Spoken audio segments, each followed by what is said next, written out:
Hello friends स्वागतम जनाइছো आमार এই ইউটিউব চেনেললৈ।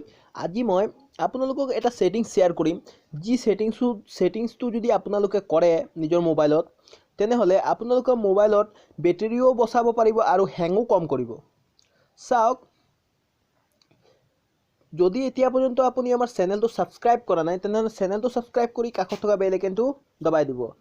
তো তেনেহলে বলক আজিৰ ভিডিওটো আৰম্ভ কৰো। চাওক, এই সেটিংসটো কৰাৰ জন্য আপোনালোকে প্ৰথমে মোবাইলৰ সেটিংস অপশনটো অন কৰি লব।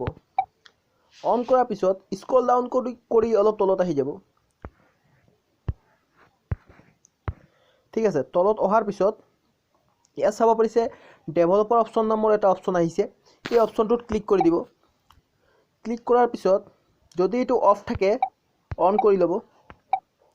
অন কৰাৰ পিছত অলপ স্ক্ৰল কৰি তলত নামি আহিব।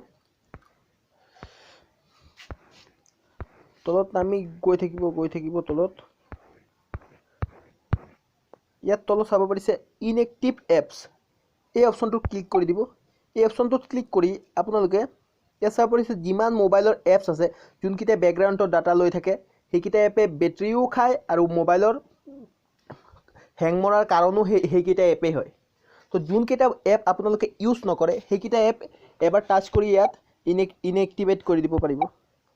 চাওক, ইনএক্টিভেট হৈ আছে, ইনএক্টিভেট কৰি থোৱা আছে।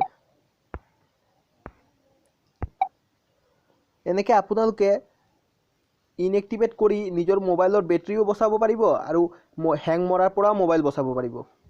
তো আজিলৈ মানে আকৌ লগ পাম এটা নতুন ভিডিঅ' লৈ, তেতিয়ালৈ বাই।